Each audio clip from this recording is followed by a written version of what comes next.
Привет, это Александр и канал «Читаем для вас». Не смог пройти мимо книги «Игра престолов» и «Психология». Прочитал и сделал на нее обзор. У книги большая группа авторов, состоящая из психологов, докторов психологических наук, профессоров психологии, докторов философских наук. Не буду перечислять всех, скажу лишь, что редактор книги Трэвис Лэнгли, доктор философских наук. В обзоре обратим внимание на 6 открытий книги, которые могут быть полезны практически.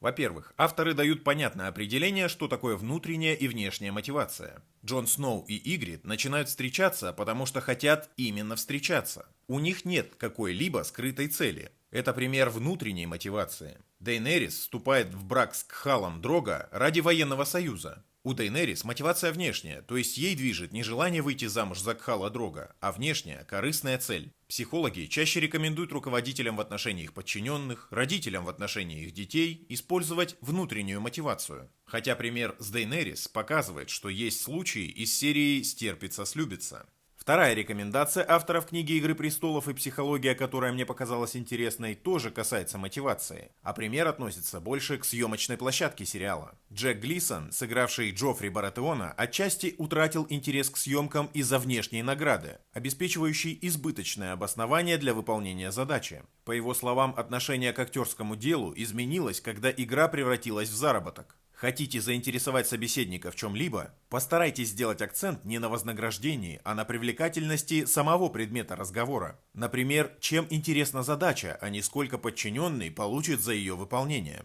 Третья рекомендация авторов книги «Игра престолов» и «Психология». Дейнерис быстро преобразовывается из забитой братом девушки в великую Кхалисси. Происходит это потому, что она начинает чувствовать контроль над окружающим, получает поддержку от Кхала Дрога, полноценно переживает эмоции. Так, в седле подаренной ей серебристой лошади, она впервые за последнее время совсем забыла об испуге. У нее появляются собственные цели. Хотите преобразовать себя или кого-то из своих близких так же, как это сделала мать драконов? Рецепт прост. Человеку нужно ощущение контроля над окружающим, поддержка, полноценное переживание эмоций и собственные цели. Упрощая рекомендацию номер 4, можно сказать, что после психологической травмы человек может пойти по пути посттравматического стрессового расстройства или по пути посттравматического роста. У Дейнерис были эти два пути после болезни Дрога. Вопреки обвинениям Квота, что в болезни виновата она, Дейнерис не зацикливается в чувствах вины и мыслях «а если бы случилось иначе» или «а если бы я этого не сделала». Великая Кхалисси не думает о том, что нужно было сделать, а думает о том, что нужно будет сделать.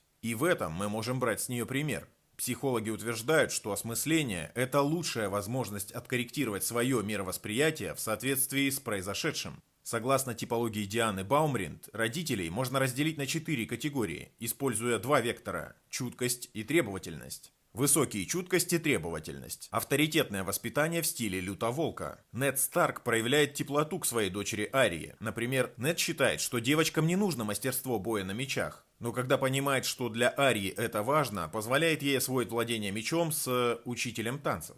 В качестве требовательности Нед и Кейтлин Старк отправляют Арию в ее комнату, если они считают ее поведение недостойным. Если же Нед сталкивается с протестом относительно его требований, то согласно авторитетному стилю объяснял причины важности соблюдения этих требований. Высокая чуткость, низкая требовательность. Либеральное воспитание в стиле Сокола. Гиперопека сестры Кейтлин Старк Лизы Аррен по отношению к ее сыну Робину приводит к его избалованности. Его неблагодарность и пренебрежение чувствами других людей оставляют ее равнодушной. Низкая чуткость, высокая требовательность. Авторитарное воспитание в стиле льва.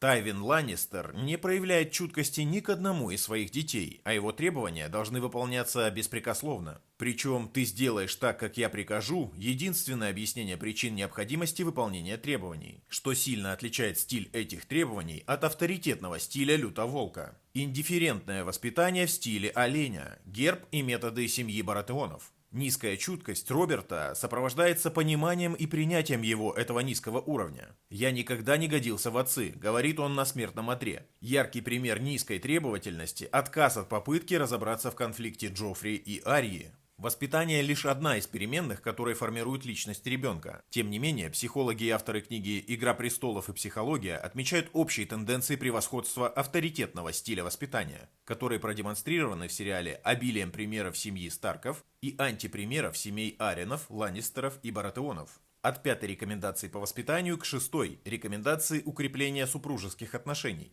Психолог Джон Готман определил факторы, на основании которых можно предсказать долговечность любовного союза. Отношения Джейми и Серсеи Ланнистер – самый мрачный союз. Его сопровождают 4 всадника апокалипсиса по Готману. Критика личности. Основной механизм защиты Серсеи – поиск виноватых и назначение кого-либо козлом отпущения. Вполне естественно, что в отношениях двух людей всегда будет виновата противоположная сторона. Их отношения сопровождает презрение, сарказм, цинизм, злые шутки и тому подобное. Оборонительное поведение переключает их с режима «мы заодно, против проблемы» на режим «ты против меня». Четвертый всадник – обструкция. Сопровождает их отношения в качестве безразличия к мнению визави. Стоит обратить внимание на то, что эти 4 признака говорят не об отсутствии любви, а о том, что может ее погубить. Отношения между Недом и Кейтлин Старк – пример самого теплого и светлого брака в мире «Игры престолов». Эта семейная пара стремится к тому, чтобы знать друг друга, тем самым обеспечивают более тесную связь. Нед и Кейтлин тоже открыто спорят, но они подвергают сомнению действия друг друга. Важно и то, как они открыто принимают слова, тревоги, жалобы и надежды друг друга. Добрые чувства друг к другу перевешивают негатив. Готовность выслушать – это и знак проявления уважения друг к другу. В здоровых отношениях тоже есть место конфликтам, но их сопровождает не перебранка, а диалог. В книге «Игра престолов» и «Психология» читатель сможет найти психологические портреты интереснейших персонажей произведения. Арьи Старк, Джоффри Баратеона, Джона Сноу, Дейнерис Таргариен, Рамси Болтона, Пса и других.